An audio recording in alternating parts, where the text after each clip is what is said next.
Welcome, everybody. We are talking about Google Classroom for parents and families of LOSD students. I'm Miranda Doyle. I'm one of the district librarians. And I'm Carrie Light, and I'm the other district librarian. So we're going to start by talking about what Google Classroom is. It's an online service that allows students to join one Google Classroom for each class that they're taking. And teachers are posting all student work in Google Classroom right now for grades 6 through 12, and students turn in all their work using Google Classroom. It's very easy to see the name of your student's class and the teacher. In the thumbnail, you can see that the teacher will name the class and probably the section. And in this, I can see that Miss Doyle is my teacher. And you may also see upcoming work, but be careful, it will only show the current week's work. So you may have other assignments that are due. We'll show you where you can look for those. So why are we using Google Classroom? It's just a really convenient place to see all the tasks and video meetings and office hours and things that your classes will be doing. It makes it easy to track all of the students' assignments. There are two places to look, the calendar and the to-do list, that will show work for all classes, and we'll be talking more about that later. And many parents are wondering if grades are posted to Google Classroom. You won't find grades here.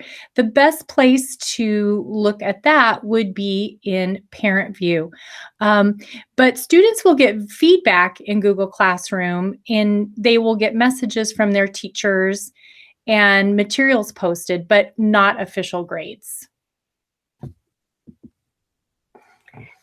Parents often ask if they can join their students' Google Classroom, and parents are not able to join officially as students with full access to the classroom. There is a way to get weekly or daily summaries of student work and assignments. You can ask one of your students' teachers to add your email to their parent guardian summary list, and then you can get those summaries by email. These are only summaries of assignments and missed work. They are not complete access to Google Classroom.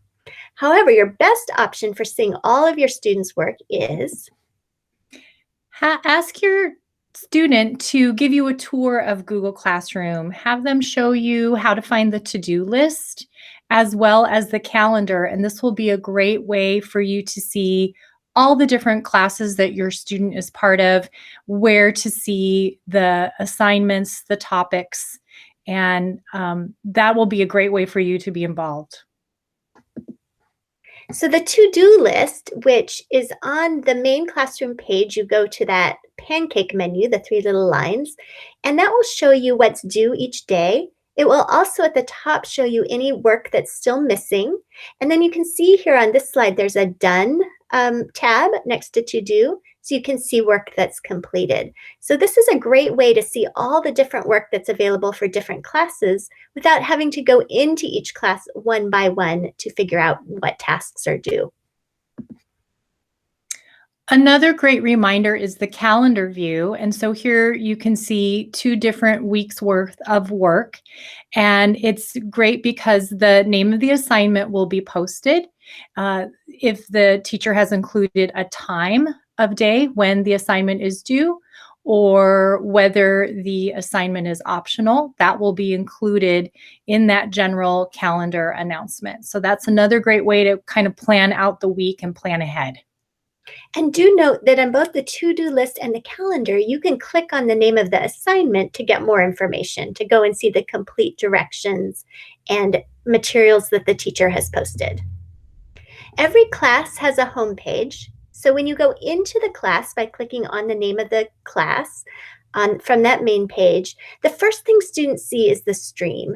The stream is A place where teachers may post announcements, and you'll see new assignments listed, but it's not actually the best place to look for student work. If you look right next to stream to the right, you'll see the word classwork, and this is the best place to go to actually see the assignments. The stream is more for announcements, whereas classwork is going to explain exactly what needs to be done. So how do students know what tasks to do? It can get a little bit overwhelming if they're in more than one class. So we mentioned the best place is to click on the classwork menu, and there the assignments will be sorted by week, and they can also click on view your work, and then they'll see the assignments broken down, and they can click into more detail to see specific directions.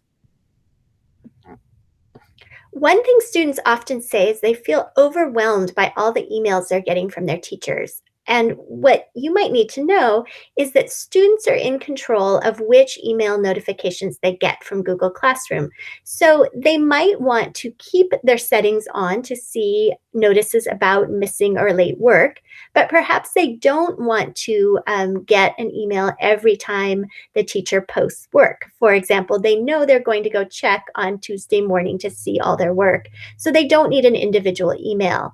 And this slide explains how you go into settings and choose your notifications. So teachers can't choose which notifications to send as emails. Each student decides for themselves. So, just an overview of what to expect for a workload. In middle school right now during distance learning, it is recommended that students in 6th through 8th grade should expect about 3 hours of classwork per day, and that's Tuesday through Friday. At the high school level, students can expect a maximum of 90 minutes total per week for each class. And just note that many teachers have scheduled optional office hours where they are available for a Google Meet or via email, or they may even schedule live video meetings for students to join. If you're having trouble with Google Classroom, there are a couple of things you might want to note. For example, there could be work showing up as missing on the to-do list, but the student has done the work, maybe turned it offline earlier in the year, or it's something that they just no longer need to do. So they can go to the assignment and mark it as done or turn it in by clicking in the to-do list on the name of the assignment. And that's a way to clean up and clear up some of the things that might be hanging around that students don't need to keep seeing. If you're still having some questions about Google Classroom, perhaps students are missing a class, they can email their teacher for the join code for that classroom. And if there isn't any work listed consistently, you still want to check classwork and the to-do list to make sure you're not missing an upcoming project or an assignment that's due a few weeks out.